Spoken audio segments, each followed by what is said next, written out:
Hey, and welcome back to another video here in the TNL Tips video series, which focuses on short bits of information that can be really helpful in your teaching career, whether you're teaching DE face-to-face, and even maybe ISP at some levels. So today we'll do something a little bit different. I'm calling this How Is It Made?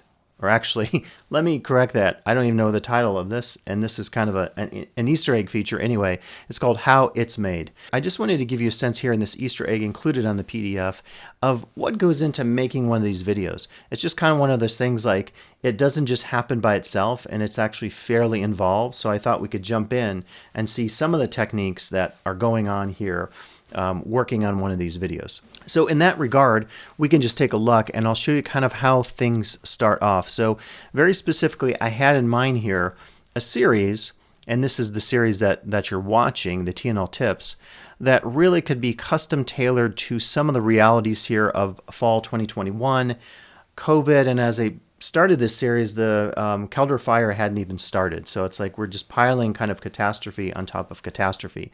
So I said, I think I really want to do a series that is going to give people in the fall the bare bones of what you need to know, primarily in Canvas, but also a little bit with Zoom. So I went through and made a list. I just went through on a piece of paper, actually this piece of paper in particular, if you care.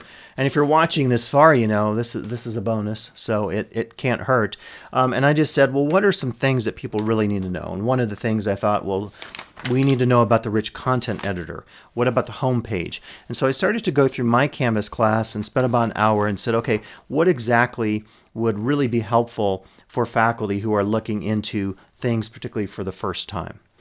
And so I continued with that list and I made some additional notes and I thought, okay, there should be something about signing up for Zoom, which I already have, but I wanted to introduce that. There should be some things about the syllabus, about the value of a welcome video, navigation on Canvas, and so forth. So after I had that list, you'll see on the screen here, what I like to do is when I create a new series is to have a little bit of visual pop and to have something that can be like easy to look at, because I think it's just kind of my background in teaching is I don't like sloppy looking stuff. So I have kind of an obsession with quality. So I try to carry that through the website, and one of the things I've been doing is creating these one-pagers. So the one-pagers were somewhat inspiration behind this, where I could have a visual design that could be used to convey information in an efficient way, but also fairly attractive ways such that, you know, it's not hard to look at or find information. So that's kind of how this started, and I thought, let me go back to Canva. And by the way, if you haven't used Canva, it's one of my top things I use in my daily life. I use it every day to make everything graphically related to work. And so if you're not familiar with Canva, definitely check it out. Check out my tutorial videos, because you can't go wrong with Canva. It is so easy. It's easier to use than any other graphic design software. And it's not clunky like PowerPoint. I mean, PowerPoint, you can do some of this, but you can't do it quickly, and you can't do it with that kind of aesthetic appeal that you see here on Canva.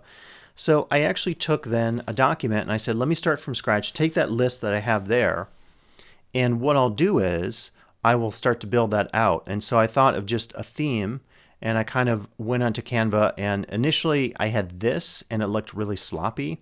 For TNL Tips, I thought it's kind of cool with these little sticky notes, but I laid that out and I just was like, that doesn't work at all. So I saved the background, I saved the font and the logo, and redid it. And I thought this looks a lot sharper. And so I went onto Canva and downloaded with my account some of these frames. And so these are mini computers. And then what I did was, for every area that I wanted to work on as a little graphic, I went onto Canvas and onto my class to show you how this is, how this works, I guess.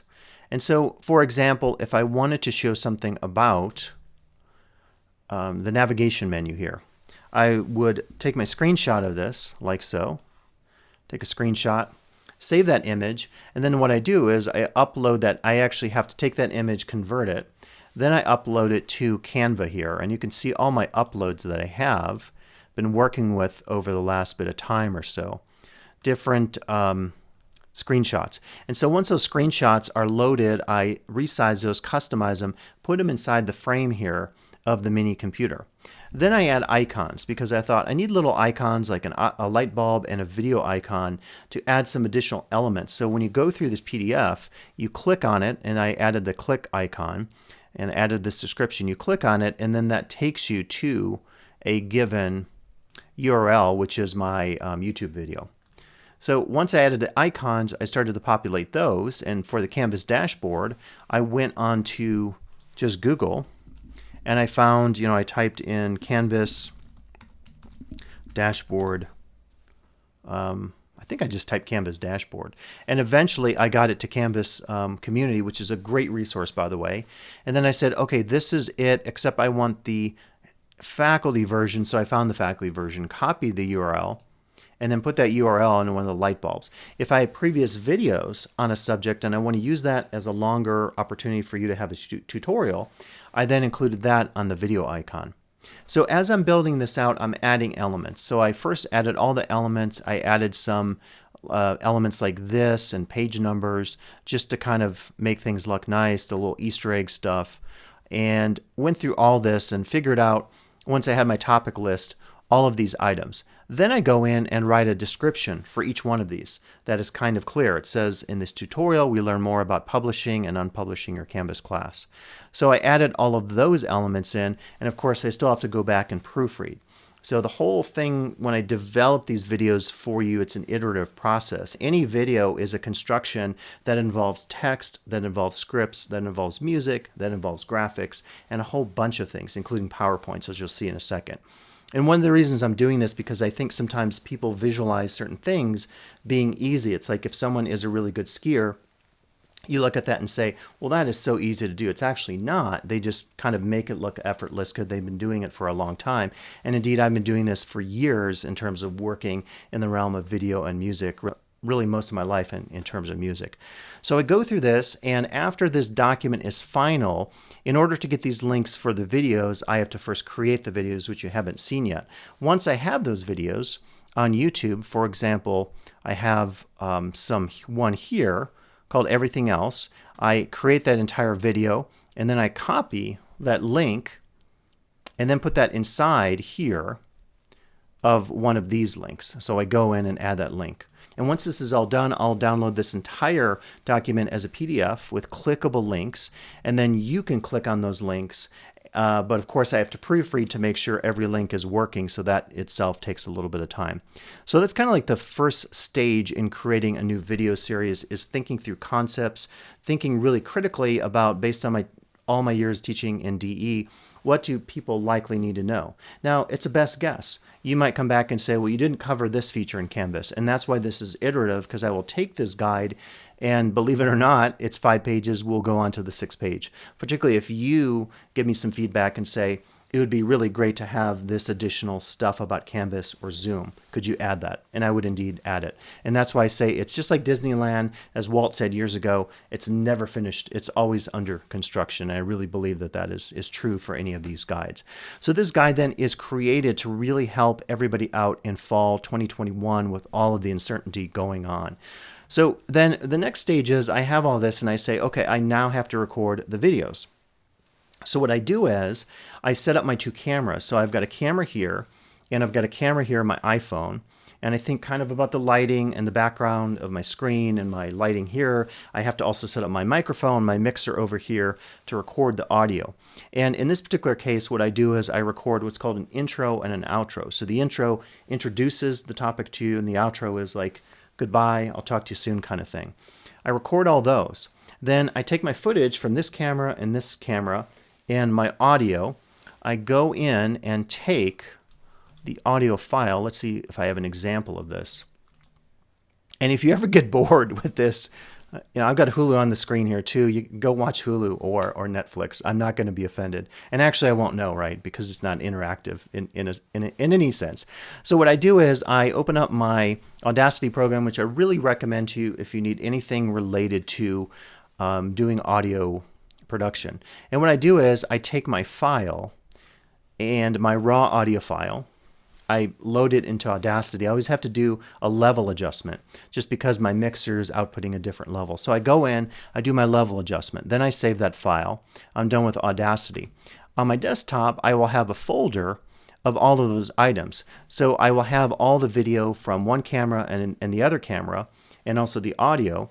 And then what I do is, in Final Cut Pro, which I think I have open here, I don't have a sample perhaps, but what I do is I will take all the footage from the two cameras and also then the audio, and I sync them up. And it's a really easy process here where I actually just line up the audio from, I can show you right here. And if it sounds pretty good, if it's a little bit of delay, I do a minor adjustment on my keyboard to get that audio in sync. Once that audio is in sync with the two videos, I then go in and do edits. So in all of these videos, we make mistakes when we talk, and so I will listen through it once, and then here, if there is an error. If there's an error, I'll do a cut here in Final Cut Pro, and then correct that, maybe add what's called a dissolve to make the scenes kind of merge together, and then go on and continue to play it. At the same time, I'm really working with multiple video files. You don't actually see it here. I don't think I have any of my footage available. Let me look and see if there's anything that has multiple camera angles. I don't think it's the case.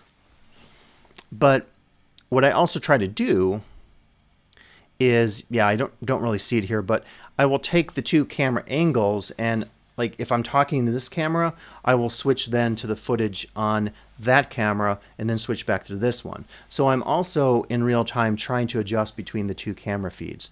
And the audio is pretty much stable. I don't have to do a lot with that. So in this entire process then, what I eventually do is create what I call stems.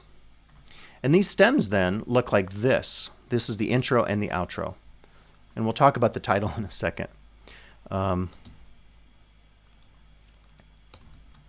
Here you go. So this is the intro, and you see it's switching between the two camera angles. So I have to do that all in real time. Create that. I do that also for the ending, or what I call the outro, which is here.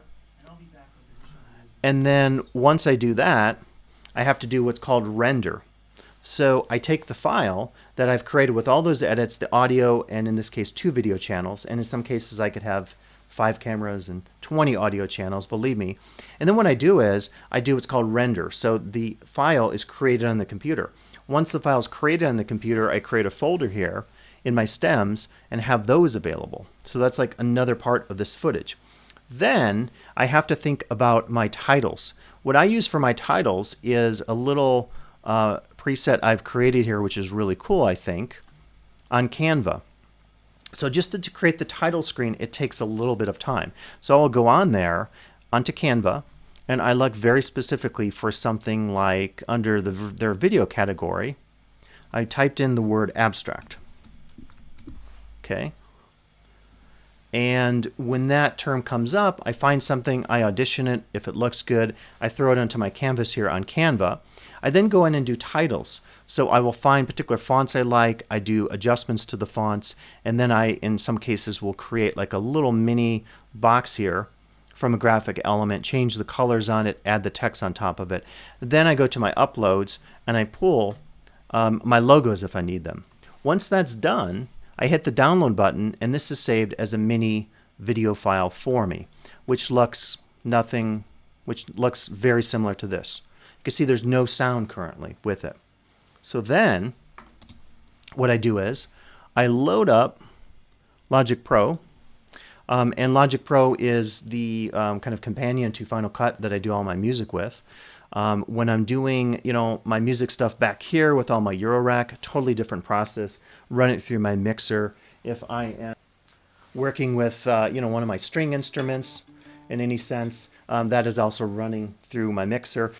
And some of that can actually be used in one of these projects. But my typical thing for working with doing music on the computer for these little mini trailers and so forth is to really go in and use what's called a VST. So this is my computer software that does music. I usually have my mini keyboard, which which I think you can see here.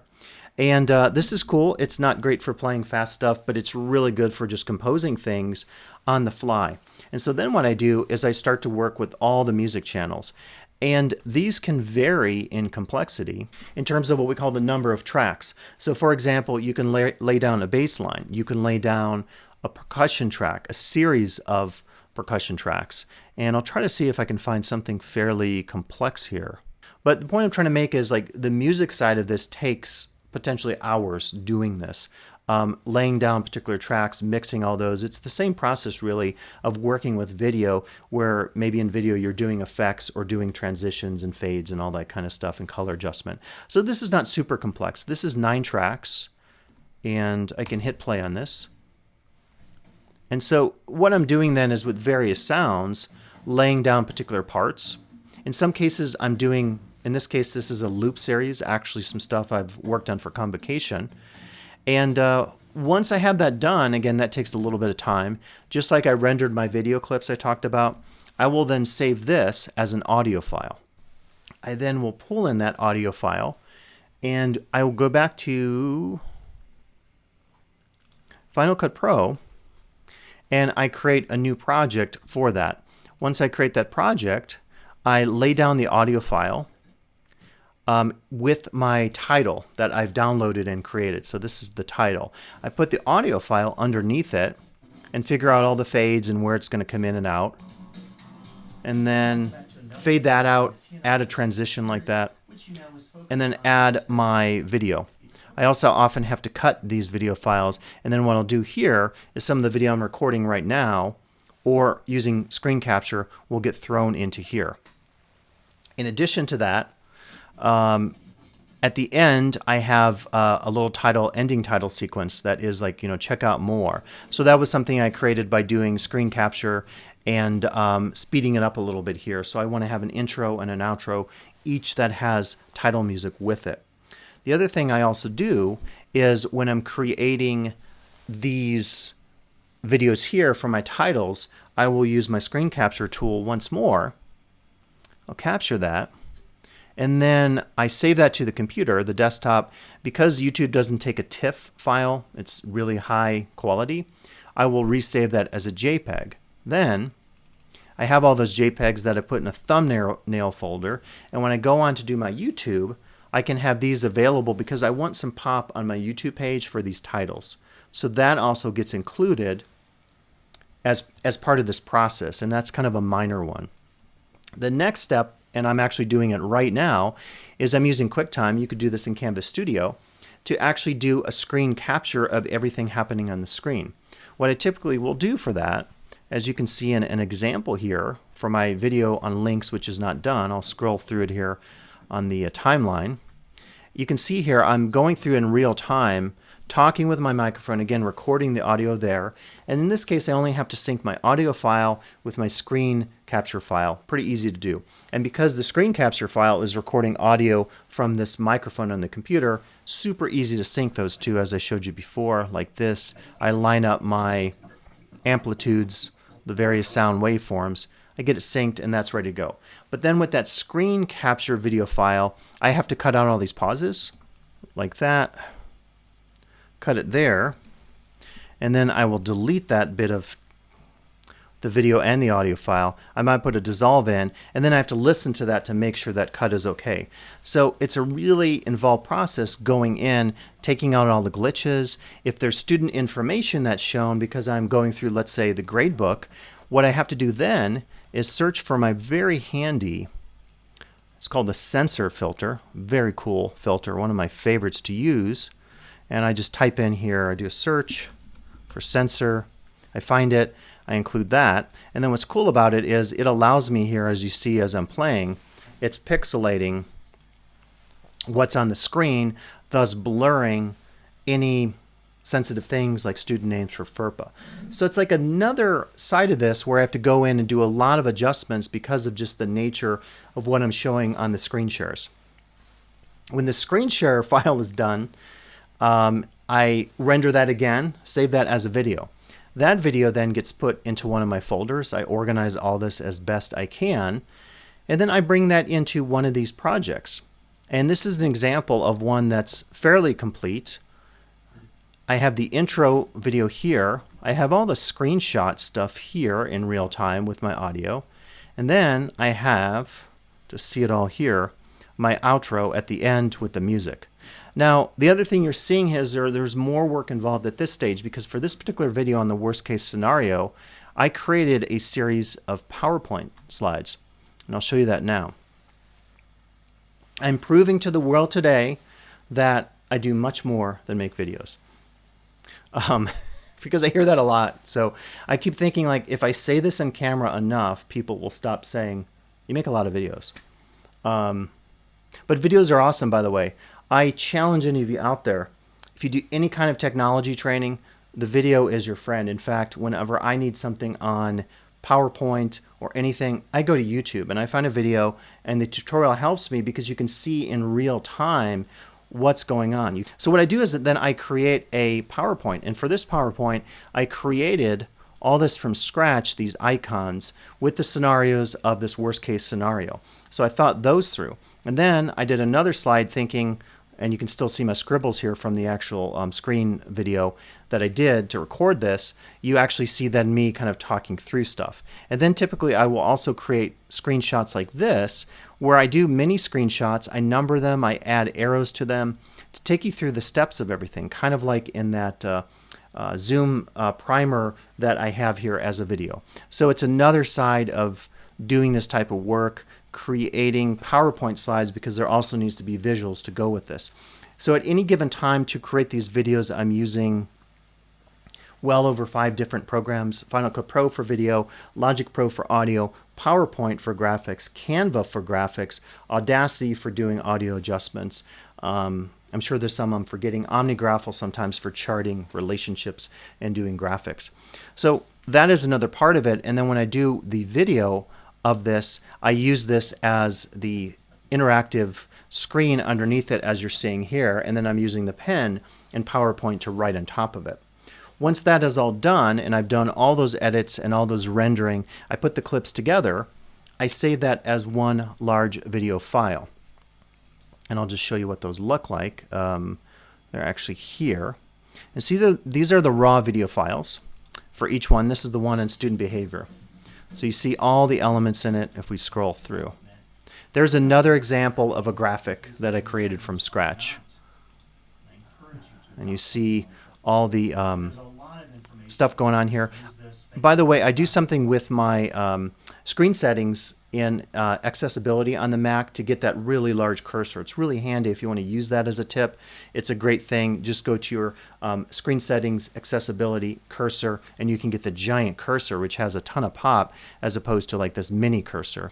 So what I do is I then upload it to YouTube. When I upload it to YouTube, I then have to go in and adjust things. This is where I add that thumbnail that we talked about. I focus on the visibility. I will put it under one of my playlists. I also then include a series of tags, so I have to type in all the meta tags. I put the recording date, and then I add the location of Lake Tahoe Community College to give us some marketing ability there, just because if people click on YouTube, they can search for all the LTCC videos geographically.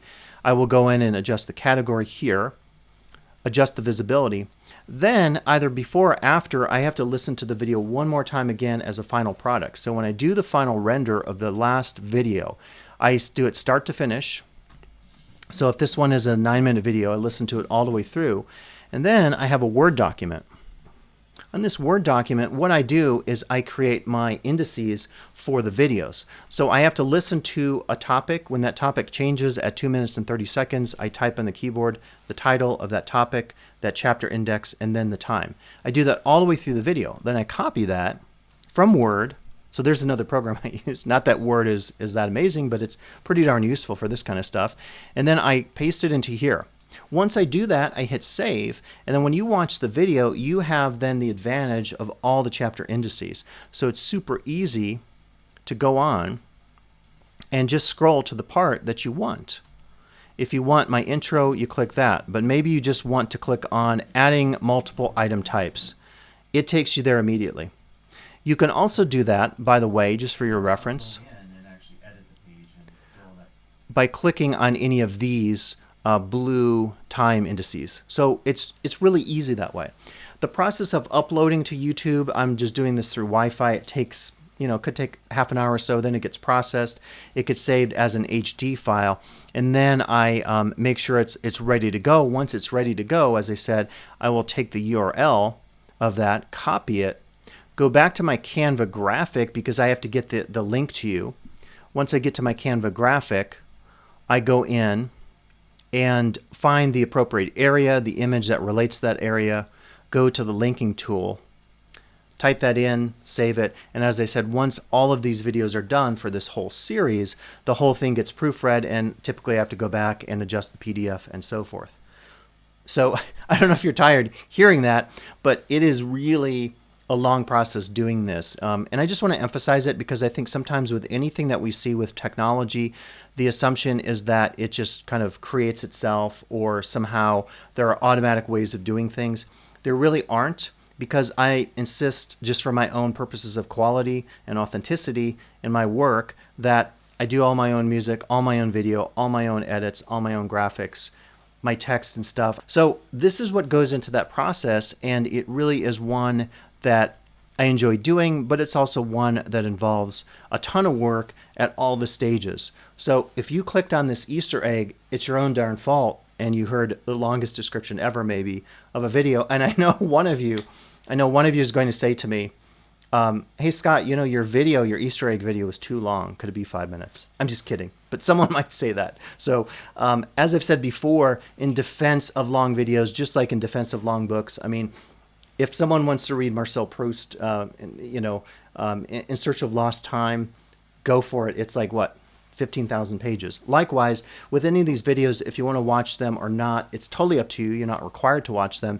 But fortunately, with the chapter indices, you can go in and click on little items and really custom fit or tailor it to your own needs, what you want to do in terms of trying to figure out your own needs here.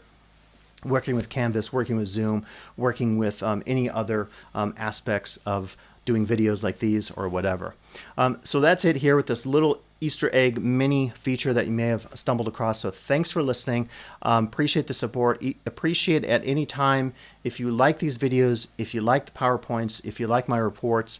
Let me know, and I'm not, like searching for compliments, but sometimes I think particularly during COVID, I don't hear a lot from people. I hear from a few people, but if you find it useful, it might actually make my day a little bit, brighten my day if you say, hey, that was a cool video you did on HTML. Thank you for doing it, kind of thing. So that is it. I'll be back with additional videos in this series, and I'm sure there is a new series on the horizon as we speak that will go through the same iterative process that I talked about today. Thanks for listening. I'll be back shortly.